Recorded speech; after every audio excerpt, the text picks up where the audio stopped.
You shall not pass.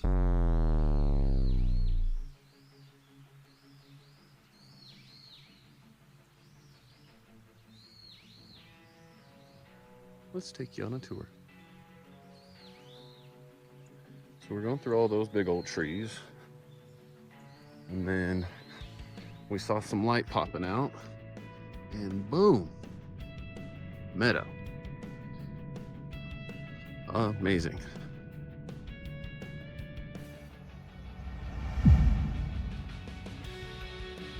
Deep in the Yosemite backcountry, the world grows quiet fast.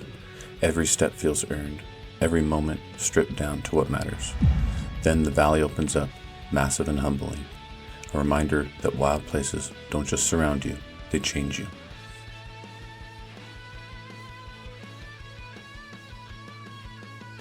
Out on the Bonneville Salt Flats, the horizon disappeared completely.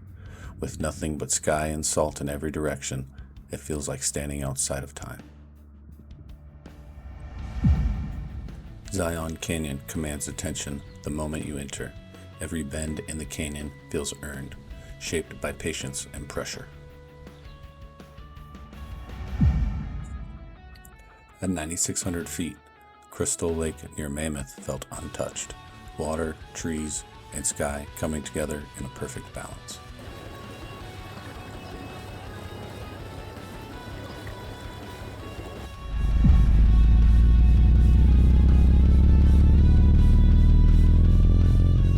And I can still hear the hum of the side-by-sides as we drove 125 miles round trip to the Grand Canyon. The road from Williams to the Grand Canyon was rough, fast, but worth every minute. Sometimes the journey itself is the reward.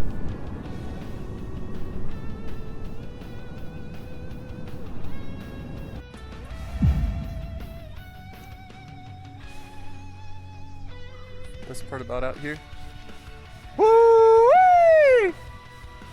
The trail to Black Mountain is covered in ferns and tall pines. At 7,700 feet, it's a great viewpoint for any hiker.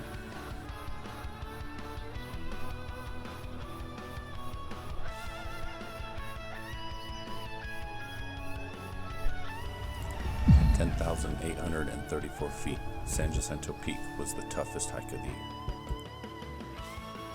On the other side of the spectrum, West Cave, only about a mile walk in, is one of the most beautiful sceneries in West Texas.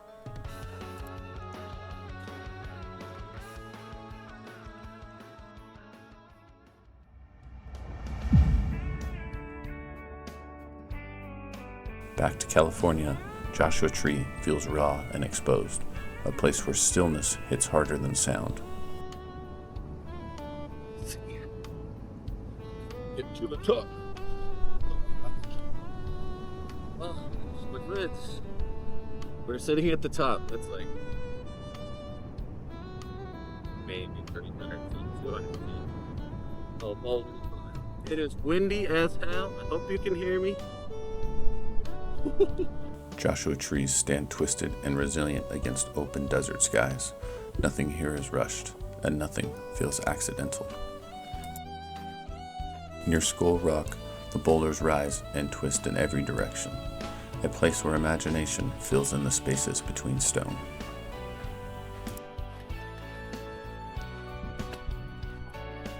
I woke up the next morning as golden light spilled across the desert. The rock slowly came alive with color. As he grows through the stone, the crack reveals a vibrant sky. The more he sees the light, the more he dreams of life beyond the dry. In darkness long confined, he rises, brave and blind, into the brightness, bold and strong, never knowing if he'd make it all along. But still, he grows. Another quick trip to Texas leads us to Enchanted Rock, the largest granite dome in all of Texas.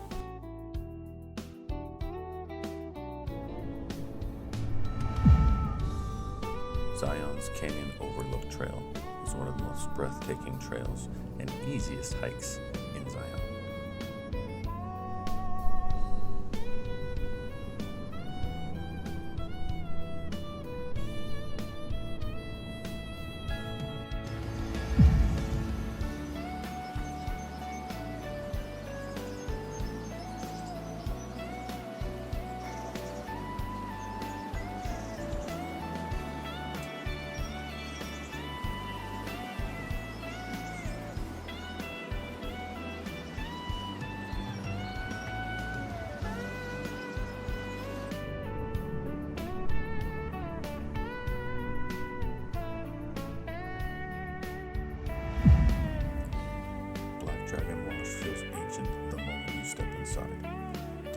hold stories carved by water, wind, and human hands long before us.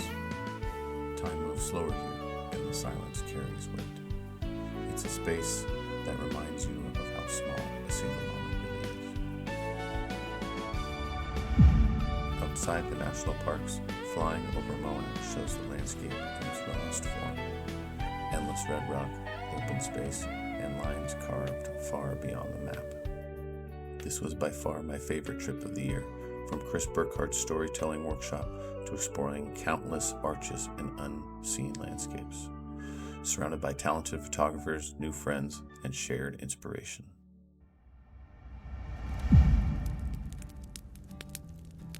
Amy Ariel lit up the night with an incredible fire performance at a hidden arch, miles from any paved road.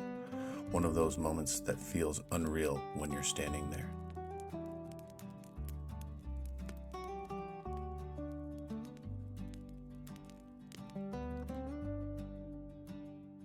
The next morning, I hit the road with one of my workshop friends. We were looking for potash ponds.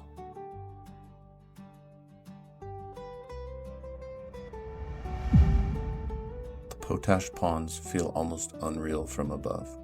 Colors shift and separate across the surface, shaped by industry and nature working side by side. Lines, patterns, and reflections stretch out in every direction. A landscape that blurs between nature and man-made. The canyons beyond the ponds burned red against the sky as blue as ever. Color and contrast stretched to the horizon. Looking back, every place left its mark in a different way. Some changed me, some slowed me down, some challenged me, and others reminded me why I just keep moving. These weren't just a stop on a map. These were moments that shaped the year, and each one carried me forward to whatever comes next. I even got to witness my first herd of mountain goats. Death Valley ended up being the most surprising park of them all. It is usually the hottest, driest national park in the country, yet full of color and texture. This time around, the temperature was perfect. Mineral-rich hills created layers of reds, yellows, greens, and purples shaded by millions of years of geology. Every turn felt like a painted landscape, patterns stacked on patterns. For a photographer, it was impossible not to slow down and take it all in.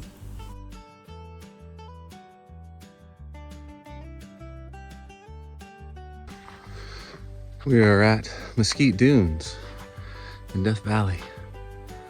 Made it for sunset. With the time change, the sunset's an hour earlier, and ran out here with perfect timing, so check that out. When I look back on 2025, it feels like more than a collection of places. Each landscape carries its own lesson. Some pushed me physically, some slowed me down, and others reminded me how important it is to simply be in the present. I changed in quiet ways along the miles, more patient, more aware, more connected to why I started exploring in the first place. These places didn't just shape the footage, they shaped me. And now I feel ready for what's next. On March 8th, 2026, I step onto the Pacific Crest Trail, a year of deeper exploration, self-discovery, and miles still waiting to be walked. I hope you join me for that journey as well.